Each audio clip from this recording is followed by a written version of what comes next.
What's going on, guys, and welcome to a hopefully quick video, just kind of going over how I edit my photos in Lightroom. Now I am going to be using the Lightroom Classic CC, not the Creative Cloud one. So this one is just the desktop standalone one. It's not the one that comes with the monthly subscription. Mainly because this one's better, I think, and I'm used to it. But anyways, you've uploaded your photos, you've imported them. Here they are. You already numbered them off. You picked which ones you like. So let's just jump right into editing. So for this one here, I've already edited it before, but I'm going to do another edit of it just because I like it.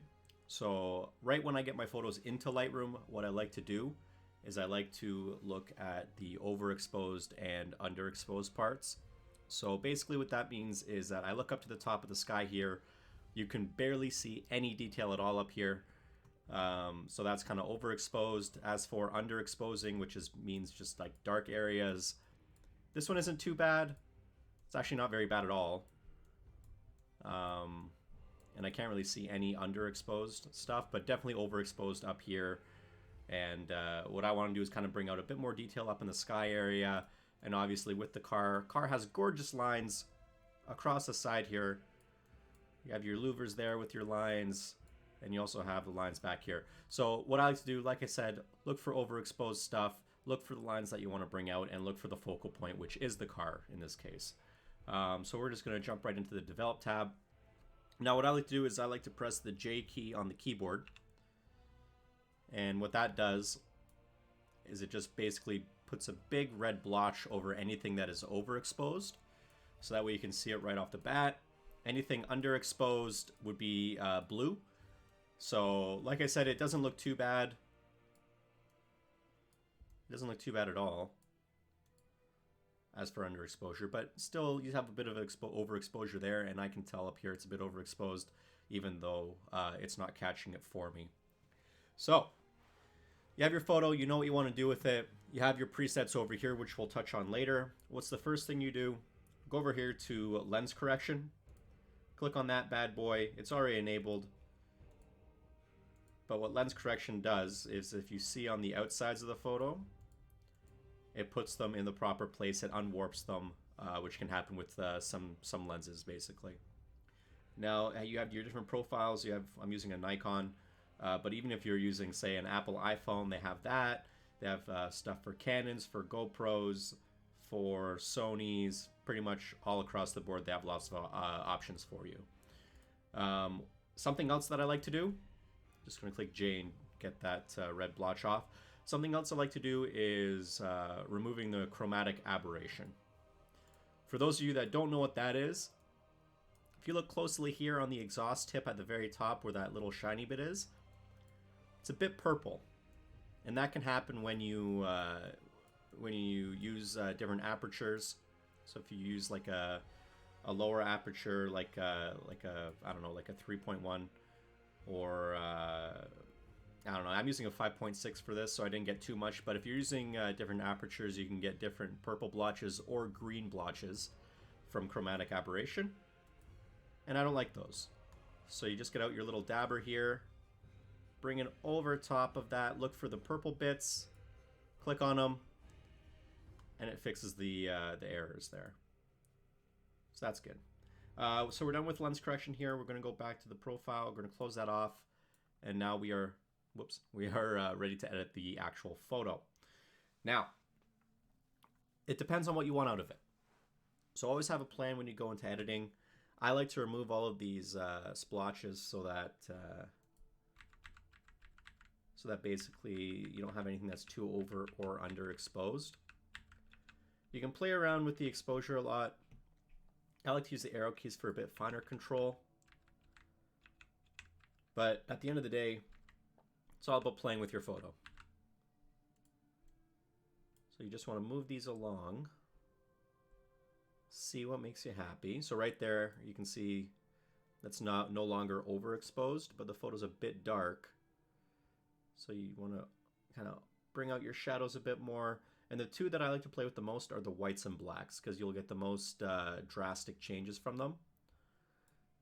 So we'll brighten up this photo just a bit with the whites, and then with the blacks, we'll lower it tad. We'll actually bring that down a little bit more.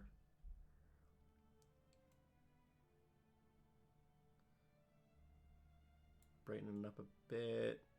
Bring the shadow or the highlights down a bit more. And like I said, just play with your photo. You have lots of time to play with it, so why not use it, right? It's a bit of an annoying spot over here. What I think I might do, actually,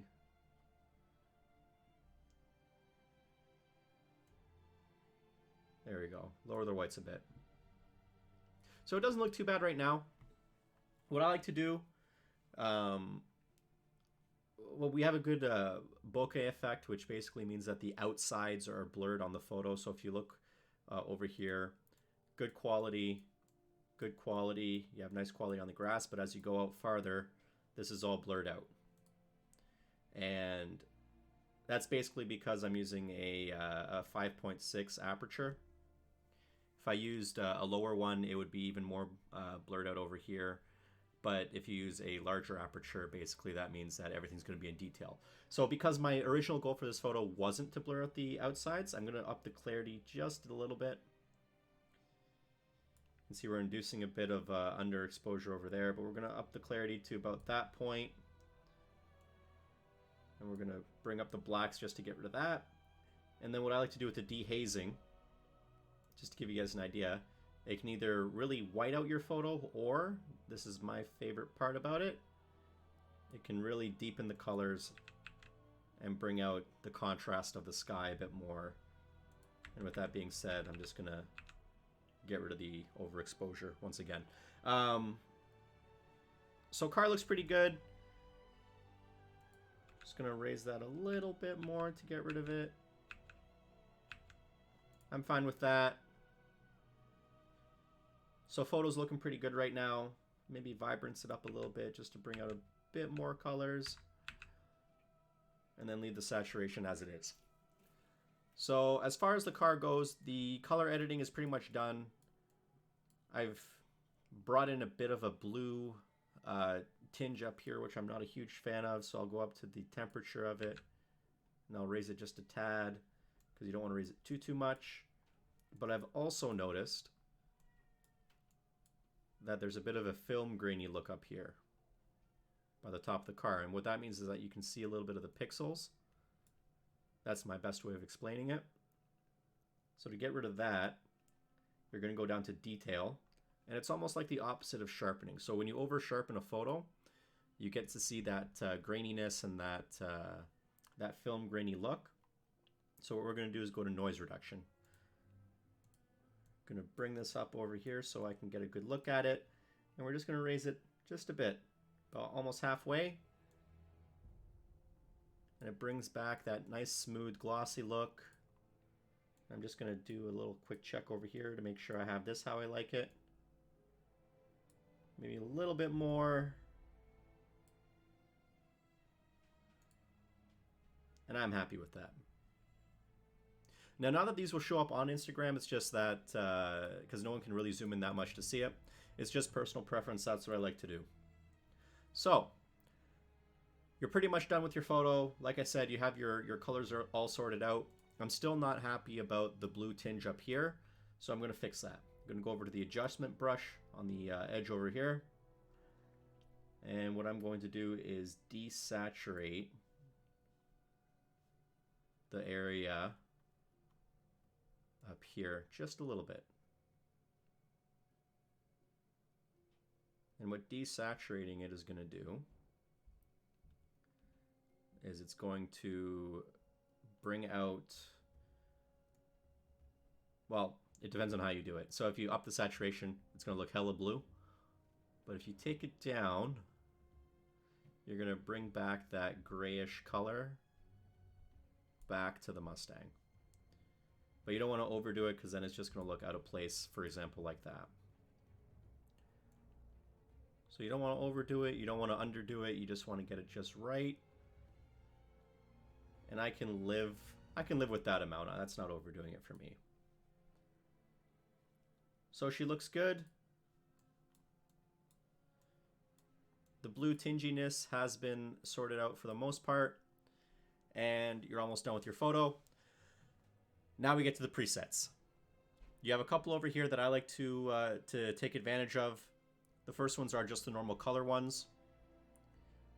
So if you just want to roll through those, you can see that kind of overexposes it.